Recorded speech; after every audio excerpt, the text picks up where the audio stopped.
Goeiemôre vriende en baie welkom by ons oordeenkings op hierdie Saterdagoggend. En ja, ek vra sommer verskoning vir die agtergrond en die son wat nou nie reg skyn en alles nie, maar hulle is besig om die vloere in die huis aan te werk, so ek kan nie in my studeerkamer wees vir die volgende paar dae nie. So ja, ek jammer oor dit. Niks wat ek kan doen nie. Maar ons lees uit Lukas 4 uit vanaf vers 31.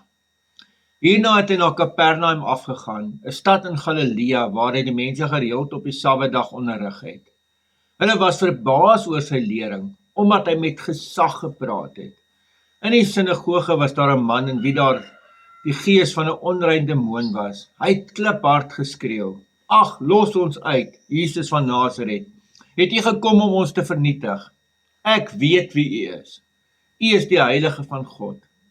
Maar Jesus het hom skerp aangespreek: "Bly stil en gaan uit hom uit." En die demoon het die man tussen hulle op die grond laat neerslaan en uit hom uitgegaan, sonder om hom te beseer. Almal was baie verbaas en hulle het vir mekaar gesê: "Wat is besonder omtrent hierdie man se woorde, dat hy die onrein geeste met soveel gesag en mag gebied, en hulle dan die mense verlaat?" Die nuus oor hom het na elke plek in die omgewing versprei. Vriende, as ons hierdie gedeelte lees, onthou die teenstelling, net die vorige gedeelte is Jesus in sy eie tuisdorp al verwerp, mense het nie sy gesag aanvaar nie.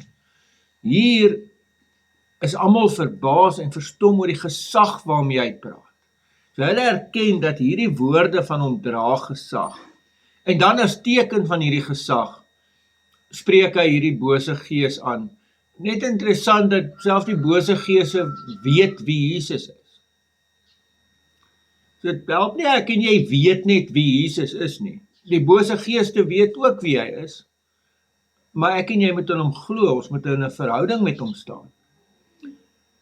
En dan spreek Jesus 'n woord en dis die klem val op die gesag wat Jesus het, dat hy spreek net 'n woord en daar gaan die bose gees weg. Jy moet ook in hierdie gedeelte kyk, die klem val nooit op die bose gees nie. Ons het nou reg gekry om dit om te draai, nee. Die klem val op Jesus. Hy is die fokuspunt en die mense ook fokus op hom. En die gesag waarmee hy optree. Is interessant, hierdie is die eerste wonderwerk in Lukas. Dit is ook, Lukas skryf spesifiek dat hierdie mens op die grond neergeval en die bose gees is uit hom uit sonder om hom te beseer.